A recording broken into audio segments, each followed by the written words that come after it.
ನನ್ನ ಕಡೆಯಿಂದ big hi. Bigg Boss Kannada season 11 ನ ವಾರದ ಕತೆ ಕಿಚ್ಚನ ಜೊತೆ ಸಂಡೇ ಎಪಿಸೋಡಿನ first and second promo release ಆಗಿದೆ. ಈ ಎರಡು ಪ್ರೋಮೋ ನೋಡಿದಾಗ ನನಗೆ ಏನ್ ಅನ್ಸುತ್ತಪ್ಪ ಅಂತಂದ್ರೆ, ಇಲ್ಲಿ ಯಾವ ಕೂಡ ಬದಲಾಗಿಲ್ಲ. ಎಲ್ಲೆಲ್ಲರೂ ಕೂಡ ಅವರವರಿಗೆ ಅಂತ ಒಂದು ಆಯ್ತಾ ಫೇವರೇಟ್ಸ್ ಇದ್ದೇ ಇದ್ದಾರೆ. ಭವ್ಯ ಗೌಡನ್ಗೆ ತ್ರಿವಿಕ್ರಮ್ ಅವ್ರು ಬಿಟ್ರೆ ಬೇರೆ ಯಾರು ಇಲ್ಲ ಆಯ್ತಾ. ಅದೇ ರೀತಿ ನಮ್ಮ ಗೌತಮಿಗೆ ಉಗ್ರಂ ಮಂಜು ಬಿಟ್ರೆ ಬೇರೆ ಯಾರು ಇಲ್ಲ. ಅದು ಬಿಟ್ಟು ಬೇರೆ ಯಾರಿಗೂ ಕೂಡ ಏನು ಹೊಸ ವರ್ಷದ ಒಂದು ಗಿಫ್ಟ್ ಕೊಡೋದೇನಿದೆ ಅವ್ರು ಕೊಡಲ್ಲ ಅನ್ನೋದು ನಮಗೆ ಗೊತ್ತಿತ್ತು. ನಮ್ಮ ಸುದೀಪ್ ಸರ್ ಅವ್ರು ಹೇಳೋ ರೀತಿಯಾಗಿ ಇದೇನಂತ ಸರ್ಪ್ರೈಸ್ ಅಲ್ಲ ಅಂತ ಹೆಂಗೆ ಹೇಳ್ತಾರೆ, ಅದೇ ರೀತಿ ನಾವು ಕೂಡ ಹೇಳ್ತಾ ಇದೀವಿ. ಇದೇನು ನಮ್ಗೇನು ಸರ್ಪ್ರೈಸ್ ಅಲ್ಲ, ನಮಗೆ ಗೊತ್ತಿರೋ ವಿಷಯನೇ. ತ್ರಿವಿಕ್ರಮ್ ಬಿಟ್ಟು ಭವ್ಯಗೌಡ ಬೇರೆ ಯಾರಿಗೂ ಕೊಡಲ್ಲ ಅಂತ.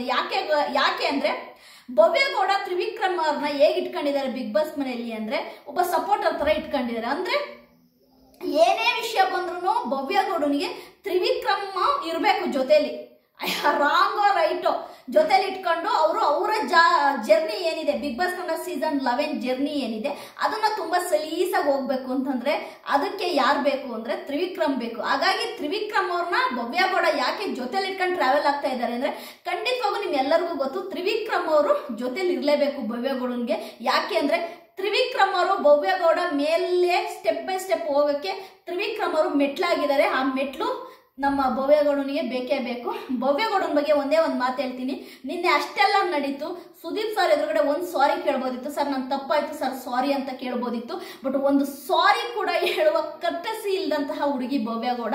ಅದಲ್ಲದೇನೆ ಅವ್ರ ಫ್ಯಾನ್ಸ್ ಬಂದ್ಬಿಟ್ಟು ಬಾಯಿಗೆ ಬಂದಂಗೆಲ್ಲ ಕಮೆಂಟ್ ಆಗ್ತೀರಾ, ಬಾಯಿಗೆ ಬಂದಂಗೆಲ್ಲ ಮಾತಾಡ್ತೀರಾ ಆಯ್ತಾ. ನಿಮಗೆ ಹೆಂಗೆ ಆಯ್ತಾ, ನಿಮಗೆ ಫೇವ್ರೆಟ್ ಕಂಟೆಸ್ಟೆಂಟು ಭವ್ಯಗೌಡ ಅವ್ರ ಬಗ್ಗೆ ಏನಾದ್ರು ಮಾತನಾಡಿದ್ರೆ ನಿಮಗೆ ಹೆಂಗ್ ಉರಿಯುತ್ತೆ, ಉರ್ದು ಬಂದು ಇಲ್ಲಿ ಬ್ಯಾಡ್ ಕಮೆಂಟ್ ಆಗ್ತಿರಲ್ಲ. ಅದೇ ಮೋಕ್ಷಿತನ ಬಗ್ಗೆ ಎಷ್ಟೆಲ್ಲ ಕೆಟ್ಟ ಕಮೆಂಟ್ ಆಗ್ತೀರಾ. ನಾವು ಅದೇ ರೀತಿ ಬಂದು ಆಯ್ತಾ ನಾವು ಹತ್ರ ಬ್ಯಾಡ್ ಕಮೆಂಟ್ ಆಗ್ತೀವ, ಇಲ್ಲ ಬ್ಯಾಡಾಗಿ ನಿಮ್ಮ ಬಗ್ಗೆ ಏನಾದ್ರು ಹೇಳ್ತೀವ, ಹೇಳಲ್ಲ ತಾನೆ. ಈಗ ನಾವು ಯಾರಿಗಾದ್ರೂ ಒಬ್ರಿಗೆ ನಾನು ಸಪೋರ್ಟ್ ಮಾಡಿ ಹೇಳ್ತಿದ್ದೀನಿ ಅಂತಂದ್ರೆ ಅದು ನನ್ನ ಇಷ್ಟ ಆಯ್ತಾ. ಅಲ್ಲಿ ಮೋಕ್ಷಿತನ್ ತಪ್ಪೇ ಇಲ್ಲ. ತಪ್ಪಿಲ್ಲಿದ್ದಾಗ ನೀವು ಹಂಗೆ ಬಾಯಿಗೆ ಬಂದಂಗೆ ಬೈದ್ರೆ ಯಾರು ಕೇಳ್ತಾರೆ? ಓಕೆ, ಪ್ರೋಮೋ ಇಷ್ಟೇ ಸ್ನೇಹಿತರೆ. ಫಸ್ಟ್ನೇ ಪ್ರೋಮೋ ಬಂದ್ಬಿಟ್ಟು ಹೊಸ ನ್ಯೂ ಇಯರಿಗೆ ನೀವು ಯಾರಿಗೆ ಏನಾದ್ರು ಒಂದು ನಿಮ್ಮ ಫೇವ್ರೇಟ್ಸಿಗೆ ಒಂದು ಗಿಫ್ಟ್ ಕೊಡೋದಾದ್ರೆ ಯಾರಿಗೆ ಕೊಡ್ತೀರಾ ಅಂದ್ರೆ ಭವ್ಯಗೌಡ ಯೂಶುವಲ್ ತ್ರಿವಿಕ್ರಮಕ್ಕೆ ಕೊಟ್ಟರು. ಅದೇ ರೀತಿ ಐಶ್ವರ್ಯನ್ಗೆ ಚೈತ್ರ ಕುಂದಾಪುರ ಅವ್ರು ಕೊಟ್ಟರು. ನಿನ್ನ ಉಳಿದವರು ಯಾರ್ಯಾರಿಗೆ ಕೊಟ್ಟಿದ್ದಾರೆ ಏನೇನು ಅನ್ನೋದು ನಾವು ಎಪಿಸೋಡಲ್ಲಿ ನೋಡಬೇಕು. ಎರಡನೇ ಪ್ರೋಮೋ ಬಂದ್ಬಿಟ್ಟು ಅಲ್ಲಿ ಒಂದು ಅವರ ಫೋಟೋ ಇರುವಂತ ಒಂದು ತಟ್ಟೆ ಕೊಡ್ತಾರೆ, ಅದನ್ನ ಬ್ರೇಕ್ ಮಾಡಬೇಕು. ಅವರಿಗೆ ಬುದ್ಧಿ ಹೇಳೋ ರೀತಿ ಅಂದ್ರೆ ನೀವು ಯಾಕಿದು ಬದಲಾಗ್ತಾ ಇಲ್ಲ ಅಂತ ಮೋಕ್ಷಿತ ಹೇಳೋದು ಉಗ್ರಂ ಮಂಜು ಅವ್ರಿಗೆ. ಉಗ್ರಂ ಮಂಜು ಅವ್ರಿಗೆ ಏನ್ ಹೇಳ್ತಾರೆ ಅಂದ್ರೆ, ಮೋಕ್ಷಿತ ಯಾಕೆ ನೀವು ಗೌತಮಿ ಅವರು ಅಷ್ಟು ಜೋರಾಗಿ ನಿಮ್ಮನ್ನ ಬೈದ್ರು, ಎಲ್ಲರ ಎದುರುಗಡೆ ನಿಮ್ಗೆ ಇನ್ಸಲ್ಟ್ ಆಗೋ ರೀತಿ ಬೈದ್ರು, ನೀವ್ ಯಾಕೆ ರಿಯಾಕ್ಟ್ ಮಾಡ್ತಾ ಇಲ್ಲ, ನೀವ್ಯಾಕೆ ಸುಮ್ಮನೆ ಇದ್ದೀರಾ, ಮಾತಾಡಿ ಅನ್ನೋದನ್ನ ಹೇಳ್ತಾ ಇದಾರೆ. ಹೌದು, ನಾನು ಇದನ್ನ ತುಂಬಾ ಕಡೆ ಅಬ್ಸರ್ವ್ ಮಾಡಿದೀನಿ. ಉಗ್ರಂ ಮಂಜು ಅವರು ಗೌತಮಿಯವರು ಎಷ್ಟೇ ಬೈದ್ರು ಏನೇ ಅಂದ್ರು ಕೂಡ ತುಟಿಕ್ ಪಿಟಿಕ್ ಅಂದಂಗೆ ಇರ್ತಾರೆ. ಯಾಕೆ ಅಂತ ಗೊತ್ತಿಲ್ಲ. ಏನು ಅದೇ ಬೇರೆಯವ್ರು ಮಾತಾಡಿದಾಗ ಉಗ್ರಂ ಮಂಜು ಕೆಂಡ ಮಂಡಲ ಆಗ್ತಾರೆ. ಉಗ್ರಂ ಮಂಜು ಹಂಗೆ ತೈತಕ ಅನ್ನೋ ಉಗ್ರಂ ಮಂಜು. ಅದೇ ಗೌತಮಿ ವಿಷಯಕ್ಕೆ ಬಂದಾಗ ಗೌತಮಿ ಏನೇ ಮಾತಾಡಿದ್ರು ಕೂಡ ಒಂದು ಮಾತನ್ನು ಕೂಡ ಅದೇ ಸೈಲೆಂಟ್ ಆಗಿರ್ತಾರೆ. ಅದನ್ನ ಇಲ್ಲಿ ಮೋಕ್ಷಿತ್ ಅವರು ಪದೇ ಪದೇ ಅದನ್ನೇ ಹೇಳ್ತಿರೋದು. ಯಾಕೆ ನೀವು ಆ ಥರ ಸೈಲೆಂಟ್ ಆಗ್ತಿದ್ದೀರಾ, ಯಾಕೆ ಭಯ ಬೀಳ್ತಿದ್ದೀರಾ ಅಂತ ನನಗೂ ಹಾಗೆ ಅನಿಸಿದೆ. ಅದೇ ರೀತಿ ರಜತ್ ವಿಷಯಕ್ಕೆ ಬಂದ್ರೆ ರಜತ್ ಚೈತ್ರ ಕುಂದಾಪುರ ಅವ್ರಿಗೆ ಹೇಳೋದಂದ್ರೆ, ನೀವು ಯಾಕೆ ಅಂದ್ರೆ ಗೇಮಿಗೋಸ್ಕರವಾಗಿ ನಿಮಗೋಸ್ಕರವಾಗಿ ನೀವೇ ಎಲ್ಲದನ್ನು ಬದಲು ಮಾಡ್ಕೊಂತೀರಾ, ಅದು ನನಗಿಷ್ಟ ಇಲ್ಲ ಅನ್ನೋದು. ಅದೇ ರೀತಿ ಯಾರು ಗೌತಮಿ ರಜತ್ತು ಕೂಡ ವಿಷಯ ಏನು ಅಂತಂದ್ರೆ, ರಜತ್ತಿಗೂ ಗೌತಮಿಗೂ ಹಿಂಗೆ ಅಂತಂದ್ರೆ ಒಂದು ಕೋಲ್ಡ್ ವಾರ್ ಅನ್ನೋದು ನಡೀತಾನೆ ಇದೆ. ಅಂದ್ರೆ ಆ ಕೋಲ್ಡ್ ವಾರು ನಿಲ್ತಾನೆ ಇಲ್ಲ. ಹೇಗೆ ಚೈತ್ರ ಕುಂದಾಪುರ ರಜತ್ತಿಗೆ ಒಂದು ಕೋಲ್ಡ್ ವಾರ್ ನಡೀತಾ ಇದೆಯೋ ಅದೇ ರೀತಿ ಗೌತಮಿ ಮತ್ತೆ ರಜತ್ ಅವರಿಗೆ ಒಂದು ಕೋಲ್ಡ್ ವಾರ್ ನಡೀತಾ ಇದೆ. ಅದಲ್ದೇನೆ ನನಗೆ ತ್ರಿವಿಕ್ರಮ್ ಅವ್ರ ಬಗ್ಗೆ ಒಂದು ಮಾತಾಡಬೇಕು ಅನಿಸ್ತು. ತ್ರಿವಿಕ್ರಮ್ ಅವರು ಖಂಡಿತವಾಗೂ ಕೂಡ ಭವ್ಯಗೌಡನಿಂದ ಸ್ವಲ್ಪ ದೂರ ಆಗ್ತಿದ್ದಾರೆ. ಅದನ್ನು ನಾವು ಮೊನ್ನೆ ಎಪಿಸೋಡಲ್ಲೇ ನೋಡಿದೀವಿ. ಯಾಕೆಂದ್ರೆ ಸ್ವಲ್ಪ ಭವ್ಯಗೌಡನಿಂದ ದೂರ ಆಗಕ್ಕೆ ಟ್ರೈ ಮಾಡ್ತಾ ಇದ್ದಾರೆ ತ್ರಿವಿಕ್ರಮ್ ಅವರು. ಯಾಕೆ ದೂರ ಆಗಕ್ಕೆ ಟ್ರೈ ಮಾಡ್ತಾ ಇದ್ದಾರೆ ಅಂದ್ರೆ ಅವ್ರಿಗೆ ಗೊತ್ತಾಗಿದೆ ಭವ್ಯಗೌಡ ತನ್ನ ಬೇಳೆನ ತಾನು ಬೇಯಿಸ್ಕೊಳಕ್ಕೆ ನನ್ನನ್ನ ಒಂದು ಅಡಿಪಾಯವಾಗಿ ಇಟ್ಕೊಂಡಿದ್ದಾರೆ, ನನ್ನನ್ನ ಮೆಟ್ಲು ಮಾಡ್ಕೊಂಡಿದ್ದಾರೆ ಅನ್ನೋದು ಅದು ತ್ರಿವಿಕ್ರಮ್ ಅವ್ರಿಗೆ ಗೊತ್ತಾಗಿದೆ. ಹಾಗಾಗಿ ತ್ರಿವಿಕ್ರಮ್ ಅವರು ಮುಂದಿನ ದಿನಗಳಲ್ಲಿ ಅವ್ರನ್ನ ಭವ್ಯಗೌಡನ ಬಿಟ್ಟು ಸ್ವಲ್ಪ ಗೇಮ್ ಆಡೋದನ್ನ ಸ್ಟಾರ್ಟ್ ಮಾಡ್ತಾರೆ. ಅದಲ್ಲದೆ ಭವ್ಯಗೌಡಗೆ ಯಾಕೆ ಮೋಕ್ಷಿತನ ಮೇಲೆ ಸಿಟ್ಟು ಅಂದ್ರೆ ಇಷ್ಟೇ ವಿಷಯ.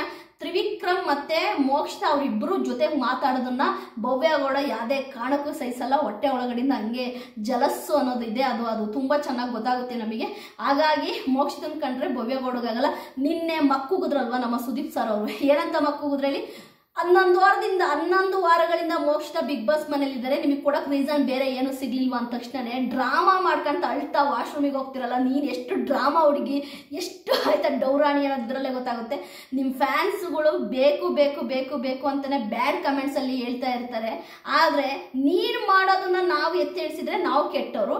ಅದೇ ಈಗ ಮಾಡಲಿ ತಪ್ಪಿಗೆ ಮೋಕ್ಷಿತನ್ಗೆ ಎಷ್ಟೆಲ್ಲ ಮಾತನಾಡಿದ್ರೆ, ಎಷ್ಟೆಲ್ಲ ನೆಗೆಟಿವ್ ವಿಡಿಯೋದಲ್ಲಿ ಸ್ಪ್ರೆಡ್ ಮಾಡಿದ್ದಾರೆ ನಿನ್ನೆ ಎಲ್ಲ. ಅದಕ್ಕೆ ನಾವೇನಾದ್ರು ಅಂದ್ರೆ ನಾವು ಅನ್ಬೋದಲ್ವಾ? ಎಲ್ಲರಿಗೂ ಅಷ್ಟೇ ಅವ್ರವ್ರಿಗೆ ಅಂತಾನೆ ಒಂದು ಫೇವ್ರೇಟ್ಸ್ ಇರ್ತಾರೆ. ಅವ್ರಿಗೆ ಏನಾದ್ರು ಅಂದ ಕೋಪ ಬಂದೇ ಬರುತ್ತೆ.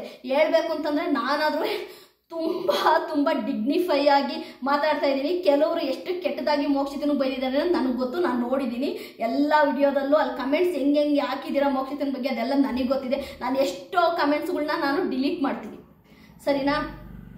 ಓಕೆ, ನಿನ್ನೆ ಎಪಿಸೋಡಲ್ಲಿ ಅಷ್ಟೆಲ್ಲ ಆದರೂ ಕೂಡ ಒಂದು ಚೂರು ಏನೂ ಆಗ್ದಂಗೆ ಯಾಕೆ ಭವ್ಯಗೌಡ ಮತ್ತೆ ಯಥಾಸ್ಥಿತಿ ತ್ರಿವಿಕ್ರಮ್ ಗಂಟ್ಕೊಂಡಿದ್ದಾರೆ ಅಂದರೆ, ತ್ರಿವಿಕ್ರಮ್ ಬಿಟ್ಟರೆ ಭವ್ಯಗೌಡಗೆ ಅಲ್ಲಿ ಗತಿನೇ ಇಲ್ಲ. ಹಂಗಾಗಿ ಹೇಗಾದರೂ ಮಾಡಿ ಭವ್ಯಗೌಡ ನಮ್ಮ ತ್ರಿವಿಕ್ರಮ್ ಅವ್ರನ್ನ ಹೀಗೆ ಆಯ್ತಾ ಪೂಶಿ ಹೊಡಿತಾ ಒಟ್ಟಾರೆ ಫೈನಲಿ ತಲುಪಬೇಕು ಅನ್ನೋದು. ನೋಡೋಣ ಏನಾಗುತ್ತೆ ಅನ್ನೋದು. ಅದಲ್ಲದೆ ಇನ್ನೊಂದು ವಿಷಯ ನಿಮಗೆಲ್ಲರಿಗೂ ಹೇಳಬೇಕು, ಮೋಕ್ಷಿತ ಏನೂ ಮಾಡಲ್ಲ ಬಿಗ್ ಬಾಸ್ ಮನೇಲಿ ಸುಮ್ಮನೆ ಇದ್ದಾರೆ ಅಂದರೆ ಅಲ್ಲಿ ಅದು ಒಂದು ವ್ಯಕ್ತಿತ್ವಗಳ ಆಟ ಬಿಗ್ ಬಾಸ್ ಮನೆ, ಆಯ್ತಾ?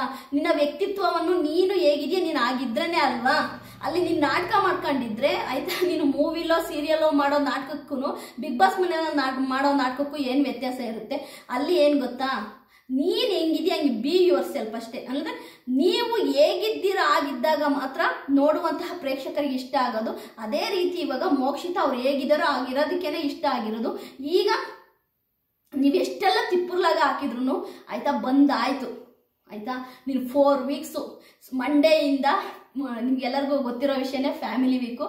ಮಂಡೇ ಫ್ಯಾಮಿಲಿ ಬರ್ತಾರೆ, ಫ್ಯಾಮಿಲಿ ಮೆಂಬರ್ಸ್ ಬರ್ತಾರೆ. ಅಂದರೆ ವೀಕ್ ಪೂರ್ತಿ ಮಂಡೇ ಟು ಫ್ರೈಡೆ ನಮಗೆ ಒಂದೊಂದೇ ಫ್ಯಾಮಿಲಿ ಬರೋದ್ರಿಂದ ತುಂಬ ಒಂಥರ ನೋಡೋಕೆ ಎಂಜಾಯ್ಮೆಂಟ್ ಆಗಿರುತ್ತೆ. ನೋಡೋಣ ಮಂಡೇ ಬರುವ ಫಸ್ಟ್ ಫ್ಯಾಮಿಲಿ ಯಾರ್ದು ಅಂತ. ಖಂಡಿತವಾಗೂ ನಾನು ಮೋಕ್ಷಿತನ ಬ್ರದರಿಗೆ ತುಂಬ ವೆಯ್ಟ್ ಮಾಡ್ತಾ ಇದ್ದೀನಿ. ಅದೇ ರೀತಿ ನನಗೆ ತ್ರಿವಿಕ್ರಮ್ ಅವರ ತಾಯಿನ ನೋಡುವ ಆಸೆ ಇದೆ. ತ್ರಿವಿಕ್ರಮ್ ಅವರ ತಾಯಿಯ ಒಂದು ಏನು ಹೇಗೆ ತ್ರಿವಿಕ್ರಮ್ ಅವ್ರ ಜೊತೆ ಅವರು ಕಾನ್ವರ್ಸೇಷನ್ ನಡೀತಾರೆ, ಹೇಗೆ ಮಾತಾಡ್ತಾರೆ ಅಂತ ನೋಡೋಕೆ ನಾನು ವೆಯ್ಟ್ ಮಾಡ್ತಾ ಇದ್ದೀನಿ. ನೋಡೋಣ ಎಲ್ಲ. ಆಮೇಲೆ ಹನುಮಂತು ಅವ್ರ ಫ್ಯಾಮಿಲಿಗೆ ವೆಯ್ಟ್ ಮಾಡ್ತಾ ಇದ್ದೀನಿ. ಧನ್ರಾಜ್ ಅವರ ಅದೊಂದು ಪುಟ್ಟು ಮಗು ಬರೋದನ್ನು ವೆಯ್ಟ್ ಮಾಡ್ತಾ ಇದ್ದೀನಿ. ಎಲ್ಲರ ಒಂದು ಫೇವರೇಟ್ಸು ಕೂಡ ಬರಬೇಕು, ಎಂಜಾಯ್ ಮಾಡಬೇಕು, ನಾವು ಅದನ್ನು ನೋಡಿ ಖುಷಿ ಪಡಬೇಕು. ಹಾಗಾಗಿ ನೋಡೋಣ. ಮಂಡೆಯಿಂದ ನಮಗೆ ಫ್ಯಾಮಿಲಿ ವೀಕ್ ಆಗಿರೋದ್ರಿಂದ ತುಂಬ ಎಕ್ಸೈಟ್ಮೆಂಟ್ ಆಗಿರುತ್ತೆ, ನೋಡೋಕ್ಕೂ ಖುಷಿಯಾಗಿರುತ್ತೆ.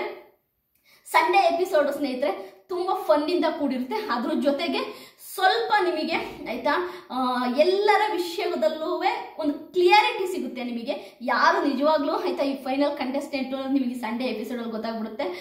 ಇನ್ನೇನು ಸ್ವಲ್ಪ ಹೊತ್ತಲ್ಲಿ ಆಯ್ತಾ ಎಪಿಸೋಡ್ ಕೂಡ ಸ್ಟಾರ್ಟ್ ಆಗುತ್ತೆ. ನೋಡಿ, ಯಾಕೆ ಅಂತಂದರೆ ನಾನು ನಮ್ಮ ಫಾರ್ಮ್ಗೆ ಹೋಗಿದ್ದರಿಂದ ಅಲ್ಲಿ ಇಂಟರ್ನೆಟ್ ಪ್ರಾಬ್ಲಮ್ ಇರೋದ್ರಿಂದ ನನಗೆ ಪ್ರೊಮೋನೂ ಮಾಡೋಕ್ಕಾಗಲಿಲ್ಲ. ನಿನ್ನೆ ಎಷ್ಟೋ ವಿಡಿಯೋ ಮಾಡಬೇಕು ಅಂದ್ಕೊಂಡೆ ಮಾಡೋಕ್ಕೋಗ್ಲಿಲ್ಲ. ಯಾಕೆಂದ್ರೆ ಅಲ್ಲಿ ಇಂಟರ್ನೆಟ್ ಪ್ರಾಬ್ಲಮ್ ಇದೆ. ಒಂದು ವಿಡಿಯೋನ ಅಪ್ಲೋಡ್ ಮಾಡೋಕ್ಕೆ ಹೋದರೆ ಈಗ ಅಪ್ಲೋಡ್ ಮಾಡೋಕ್ಕೆ ಸ್ಟಾರ್ಟ್ ಮಾಡಿದರೆ ಮಧ್ಯಾಹ್ನ ಆಗುತ್ತೆ ಅಪ್ಲೋಡ್ ಆಗೋದು. It's okay. ನನ್ನ ಈ ರಿವ್ಯೂ ನಿಮಗೆ ಇಷ್ಟ ಆದರೆ ಲೈಕ್ ಮಾಡಿ, ಸಬ್ಸ್ಕ್ರೈಬ್ ಮಾಡಿ. ಬಾಯ್ ಬಾಯ್.